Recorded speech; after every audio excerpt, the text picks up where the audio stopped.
But then what happens is this.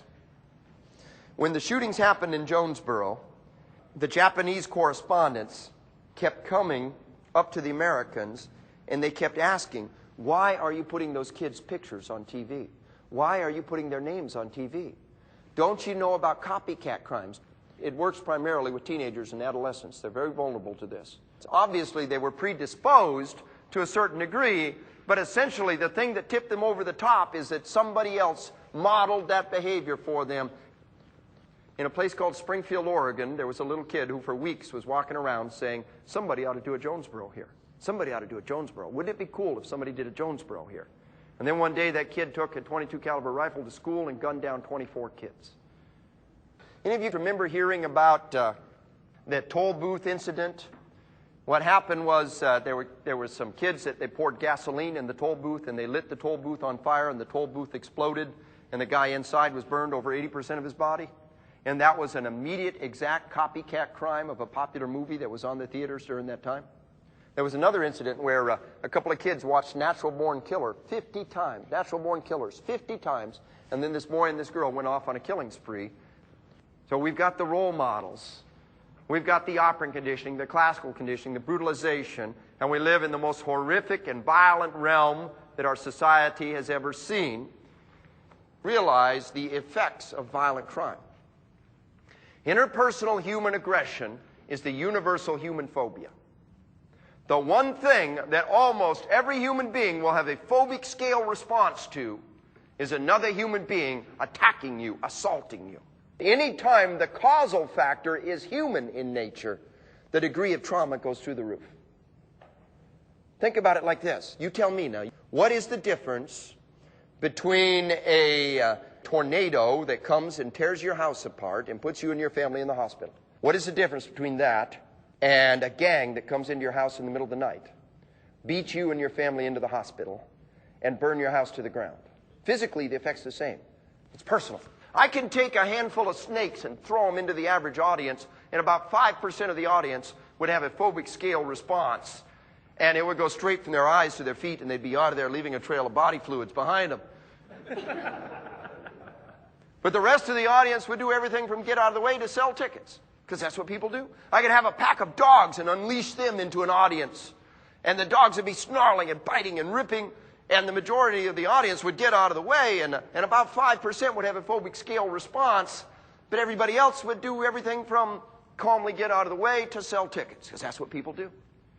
But if, on the other hand, I started coming into the audience with a machete and started whacking on people, or I started chasing into the audience with a pistol and started shooting people, 98% of the audience would have a phobic scale response to that. Do you see?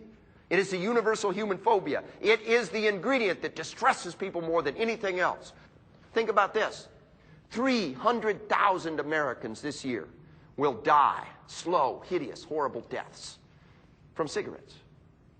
That doesn't modify their behavior much, and it doesn't particularly motivate us to initiate laws to protect us from that threat. And yet just the presence of one serial killer or one serial rapist in a town of 1 million will change the behavior of an entire city. Just the distant prospect of interpersonal human aggression will modify human behavior more than the statistical certainty of a slow, hideous death from cancer. Do you see what we're saying? That is the realm that you live in. In the midst of this bleak picture, what Dave Grossman calls this astounding threat, there's a crucial role for you like never before.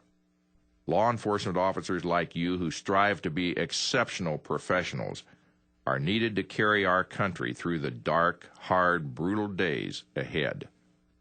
Dave calls these 5%ers by a special name.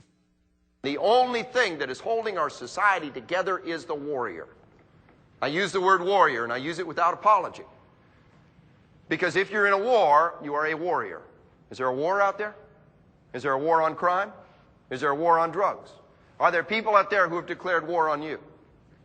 If you are in a war, then you are a warrior. There are only two kinds of individuals on the battlefield: warriors and victims. Decide now which one you are. Because what we need to do is develop the warrior skills, and only the warrior can survive in that environment, number one.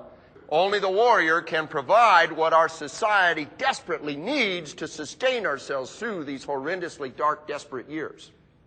You have to study warriors, truly, truly, intimately study warriors. It should not be Dirty Harry. And I mean that in all seriousness.